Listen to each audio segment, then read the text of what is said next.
Hey guys, I'm Soda here, back again to do another movie review, and today we'll be reviewing Doctor Sleep. Now, I haven't read the book for Doctor Sleep, but I did read halfway, like almost halfway of it, like around 240 pages or something like that. But from what I was reading of the Doctor Sleep book, it did have a lot of the same feel as the movie, and a lot of the same stuff that was happening in the movie happened in the book, from what I've read. So, um, yeah, but I haven't fully read it. And I haven't gotten the time to fully read it yet because I'm trying to read some other Stephen King stuff in the side too. And as of right now, I'm reading The Stand and Pet Cemetery. So, yeah.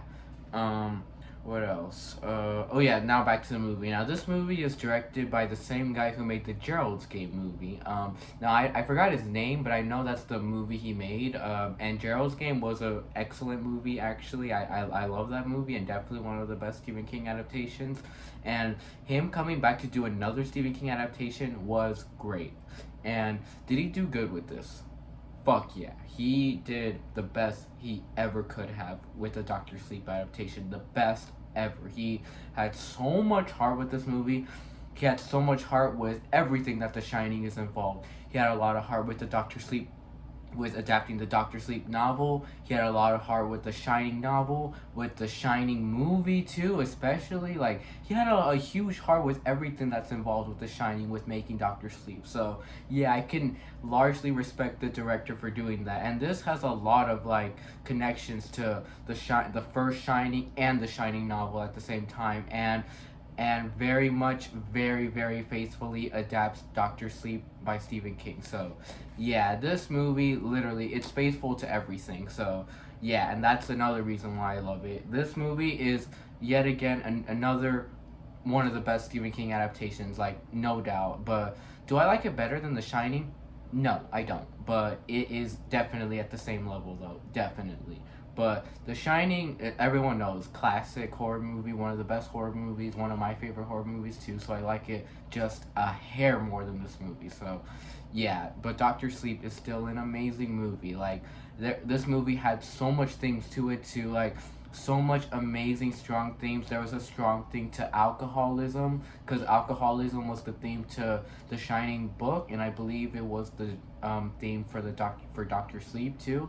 But it captured that theme very well too, because that's another reason why Stephen King didn't like the Shining movie, because it wasn't faithful to his book, and it didn't have any themes of alcoholism, because that's something that he can very much relate to. But this movie definitely gave us that theme, and it did it perfectly. And then what else? And then it also gave us a theme of like there like there's many evil out there. Like there's not just one person who's the bad guy. Like there's many people who are evil. And then it gave us another theme to we never end. Like when we die, we don't end. Like we nobody ends when they die. So yeah, that was another great theme to this movie. So yeah, many amazing themes this movie has. So yeah, and what else? And the characters are amazing too. The horror is amazing. Like this movie is very scary. It's pretty funny at times. You care for everybody. Like you literally care for every single character in this movie. And what else? Yeah, like I said, this movie's pretty scary. There's some disturbing shit in this movie. There's some yeah, this movie just gives you many frights and all of that. So, yeah, this movie is literally literally like the I mean, should I say the yeah, this and The Shining are like the perfect horror movie. So, yeah, this movie is great. Anything else I should say? And yeah, let's get on to so I'm pretty sure a lot of you know the plot already. I mean, some people haven't seen this movie, but oh yeah, if you haven't seen this movie, I will get into some pretty major spoilers. I'm glad I said that in the beginning. So yeah, if you haven't seen this movie, there will be some major spoilers, but I highly recommend you check The Shining and this out. So yeah, because these are the perfect movies to watch during Halloween time. So yeah, I just got done rewatching this movie in the morning. So yeah, and with Doctor Sleep, what was I gonna say? Yeah, I'm pretty sure a lot of you may already know the plot if you're watching this movie. Like, there's the cult, the True Knot, where they take children who have the Shining and they feed off their power, which their power is carried through their steam, which they feed off to live well and look young forever. Like, I mean, not forever, but they can live a very very long time if they eat well. So, yeah, so that's the whole cult, and then like Dan and this other girl named Abra, who is very, very, very strong with the Shining. Like, they end up finding out about them and they try to destroy them and end the cult and kill them. So, yeah, that's the basic plot to this movie. And then, so yeah, this movie has a very, very creative plot, and like, even though it's a sequel to The Shining, it is very different from The Shining at certain times, but it does this movie focuses a lot more on the shine, because I would say the first movie was more of a haunted house movie, but this movie definitely focuses more on the power of the Shining. So yeah, and that's another thing I can give this movie credit for. So yeah, let's get on to the characters now, which the characters are amazing, like I said. So let's start off with Dan Torrance, which Dan Torrance, he was amazing. Oh yeah, before I get into the characters, I just want to say performances were amazing too. Performances like these are some of the best performances in a horror movie I have ever seen. So yeah, one of the best ever horror performances. So yeah, like Ewan McGregor as Dan was phenomenal. Rose, I forgot the name of the girl who plays Rose the Hat. What's her name? Rebecca Ferguson. I believe that's her name. Yeah, she does an amazing job as Rose the Hat. Like you literally dug her as Rose the Hat because she was the perfect cast for Rose the Hat. Like, you couldn't have asked for a better cast for her because she was just amazing. She captured the scariness, the like she was charming but scary. Like, she captured that perfectly. Like, the whole being the leader of the cult, like, she captured perfectly. Like, literally, like, Rebecca Ferguson, the perfect cast for Rose. And then what was her name? What's the name of the girl who plays Abra? I'm trying to see. It doesn't say here. I'm gonna guess her name's Kylie Curran. If that's if that's right, but she did an amazing job as Abra too. Like, she was one of the best child performances I've ever seen, and I would say she was honestly as good of a child actress as fucking Danny Lloyd as Danny Torrance in the first Shining. So yeah, I'm gonna go far to say that she was amazing in this movie. Yeah, so let's get on to like the main characters now. So for Dan Torrance, amazing character. How in the beginning he was trying to run away from himself, like run away from like all the bad memories he has and like his power and all of that.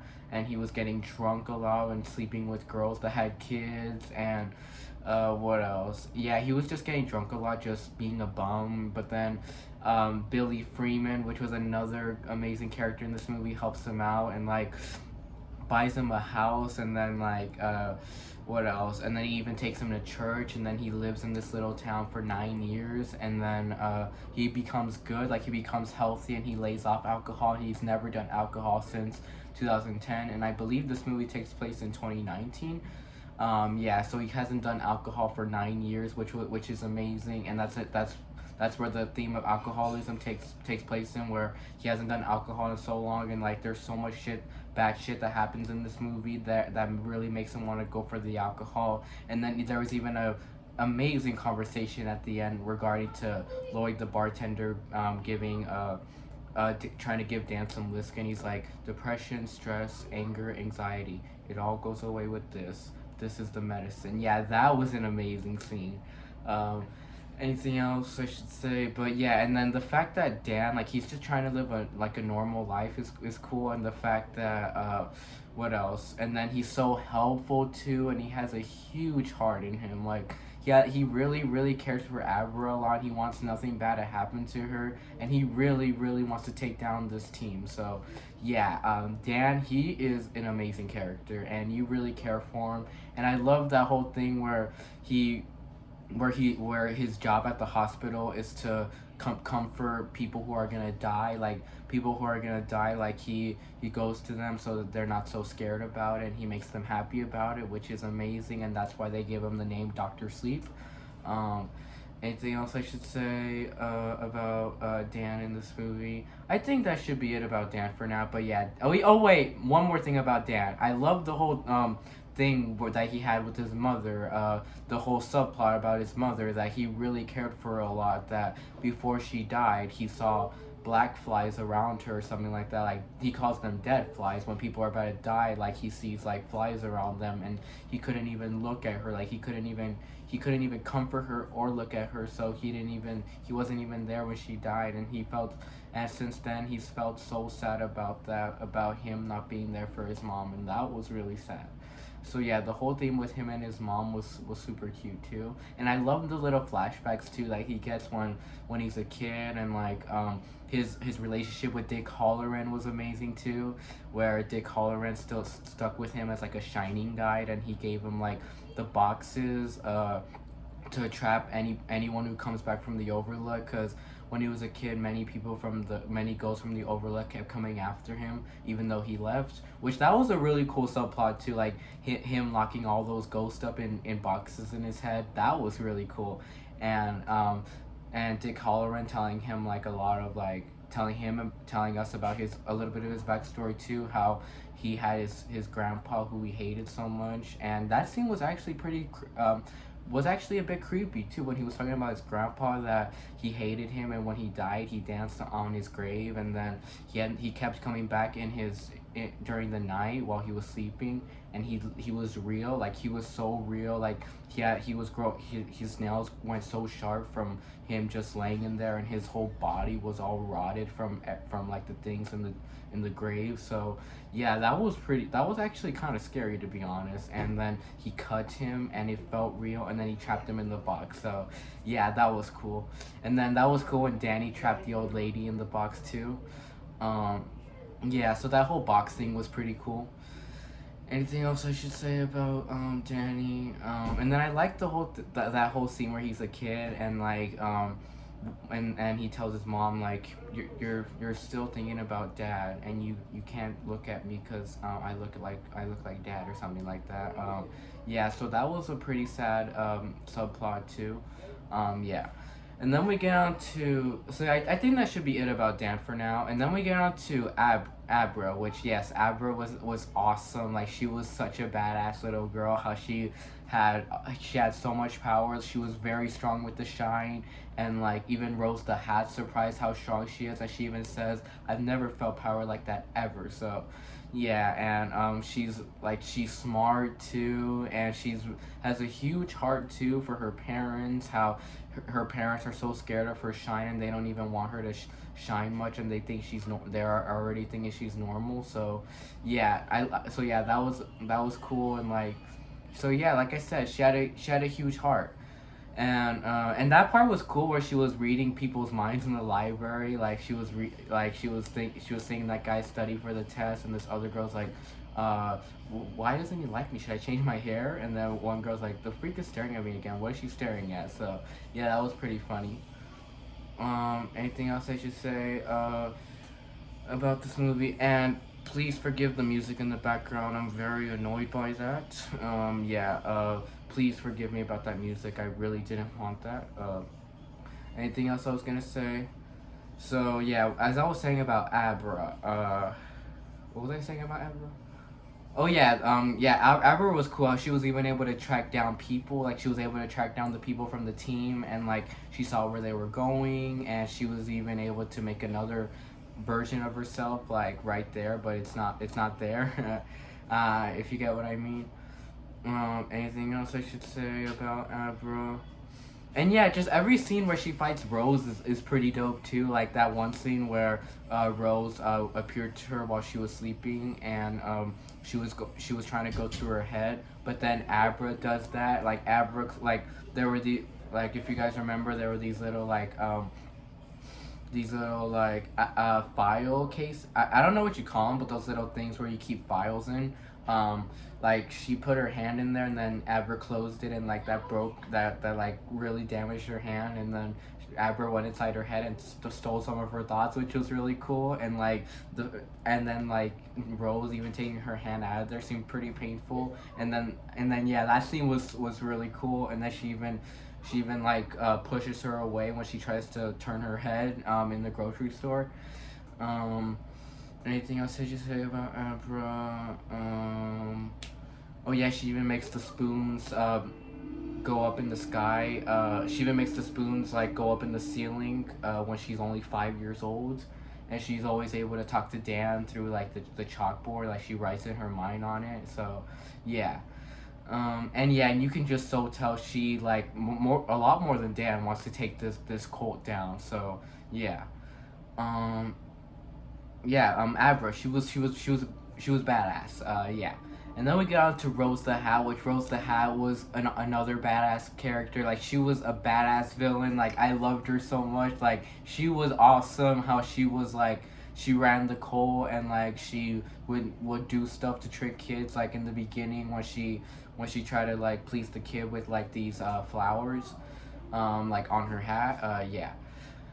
Oh yeah, and then like she gave us some of the most disturbing scenes in the movie, like this one scene with Jacob Tremblay, which Jacob Tremblay did another like he was the best performance of this movie. I mean, I know everyone else was amazing in the movie, but Jacob Tremblay, when he was in that scene, being killed by the True Knot, what like him like being stabbed and tortured and them eating his shine, was disturbing as fuck.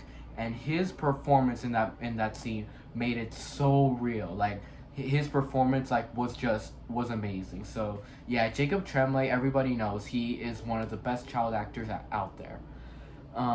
Yeah, but that whole scene with Rose stabbing the Bradley, as they called him, the baseball boy, as she's stabbing the baseball boy. That scene was very disturbing. Like she keeps torturing him and like he has so much pain and they're eating off his steam. It's just and like his screams too, the fact that he's crying too is and like he's even tied up. Like that scene is just disturbing. And then we even get Abra looking at it and like she's like shaking in the bed. So yeah, that scene was probably the most disturbing scene of the movie and one of the most disturbing scenes I have ever seen in any horror movie. So yeah, and I think that might actually be my favorite part of the movie, to be honest. Yeah. Anything else I should say about Rose the Hat? And she's really good at running the cult too, and like she's like pure evil. Like she's like the most evil bitch. So yeah, and that part was cool too in the beginning where where it showed how they bring people in. Like that was cool how it shows you what the True Knot do, like how they bring new people in their cult, how they kill the children, like how they do a lot of stuff, like how like you literally see like the life of the True Knot, which is cool too. um and then what was I gonna say? And then Rose the Hat. In the beginning, she brought this 15-year-old girl in the True Knot, and that scene was pretty creepy too. How she was making her eat the steam, and like they made her not a human anymore, and they made her a part of the team, and that was pretty crazy. How a fucking 15-year-old, like a little kid, is a part of the True Knot. So yeah. Um, anything else I should say about Rose? Yeah, and all the scenes where she's with the Crow Daddy and she's talking about them about their plan were pretty cool too. And yeah, she's very powerful and she cares so much for her team too, and she really wants to take down Dan and Abra because they're in her fucking way and they killed the people she loved most. Anything else that you say about Rose? And then at the ending, I won't talk about that until I talk about the ending, but she has some great moments at the end too. Um, but yeah, she was a very scary presence. Like she was probably like, I don't know if she's scarier than Jack Torrance, because I would say Jack Torrance was like slightly scarier because of the way he was always acting, but Rose the Hat was a very, very scary presence. So yeah. And then we get on to Billy Freeman, which Billy Freeman, yeah, like I said, I really liked Billy Freeman. I don't know why, but he was such a chill guy. Like, I really loved how chill of a guy he was. He was so nice. He had a huge, huge heart in him. Like, he had a lot of sympathy, and that's what I really loved about him. And, like, what else? And he even, like, what was I gonna say? Oh yeah, he even like wanted to help Dan. Like he knew that everything that Dan was saying was crazy, but he still wanted to help him anyway, which was so sweet of him because Dan was like, I need you to help me. Do the best you can to help me and do the best you can to like believe me. And so he does believe him, and he's still hesitant on if he believes him or not, but he's still helping him out though, even though he's not really believing him. And that is a sweet guy right there. That's a sweet guy, going all the way to Iowa with you to try to believe you. That is a sweet guy right there. So yeah, what else was I gonna say about Billy Freeman? Anything else about Billy Freeman I should talk about? Oh yeah, and like I said, that was so chill how he even bought Dan a house in the beginning too, and he was a huge help too when and that scene was really cool towards the second act where he helped Dan take down all the True Knot. Most of the True Knot, but there was still like two more left.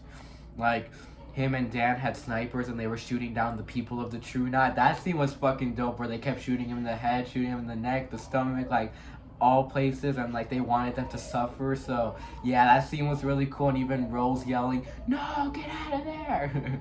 Yeah, and like yeah, that scene was so cool. How even Billy was helping out with that too. Yeah, so yeah, I really liked Billy. Like he was, like I surprisingly really cared for Billy. So yeah, and then at the end when Andy kills him was super sad too. Like yeah, that was extremely sad when he died. He was such a likable character. Anything else I should say about Billy Freeman? I think that should be Billy Freeman. So yeah, he was another cool character. I think that's all the major characters in this movie. There's other side characters too, like John Dalton and Abra's parents, which were cool. So yeah. Anything else I should say? Anything else I should say about this movie? Okay, I think that's all the characters of this movie, but the soundtrack was great in this movie too. How they brought back like the main themes of the original one with like the little like xylophone beats, and like they even brought back the Shiny song too, which was great. So yeah, I love how they brought back the songs from the first. Um, Anything else I should say about Doctor Sleep? So yeah, this movie had some great scenes, and I think I pretty much covered all the great scenes. Anything else to say? Okay, let's get on to talking about the ending now, which the ending was awesome. We couldn't have asked for a better ending because this ending was fucking awesome. How they went back to the Overlook Hotel, and please forgive the noise of them taking care of my little brother. Please pardon that. So yeah, the so yeah, the ending was awesome where they went back to the Overlook Hotel and they had a battle with Dan, Abra, and Rose the Hat. Oh wait, one more scene I really enjoyed in this movie was Dan getting inside Abra's body and like controlling her, and then he kills the Crow Daddy by turning the car, and he wasn't even wearing a seatbelt, so he died from a car accident. That scene was cool because I really wanted that fucking bitch Crow Daddy to die. So yeah. And then, so yeah, like I said, the ending was awesome. How we get a showdown with all three of them at the Overlook Hotel. Everyone knows the amazing setting of the first one, and that was so cool. It was like that scene was cool where Dan was just walking around the whole hotel, and we were getting so much nostalgia and memories of the first movie. So yeah. Anything else I should say? And then Dan even holding the axe was cool too. And that scene was really cool too, where Dan got inside Rose's head, and like he was like pretending to be Abra, stabbing her in the leg, and he was even gonna put her in a box, but then that failed. And that scene went down, also I should say, cause Dan was gonna stab Rose with the axe, but then like he stabs her a little bit on the shoulder, but then she stabs him with the back part of the axe that has that pointy thing and on the leg, very deep, and that looked very painful. And then she even threw him down the stairs, and then she was trying to feed off his steam, and by putting her finger inside that spot where she stabbed him, and like how he's having that whole steam get out of him, and like she's reading her thoughts about everything bad that happened to him. She's like, even at your age, you taste delicious. You taste like whiskey.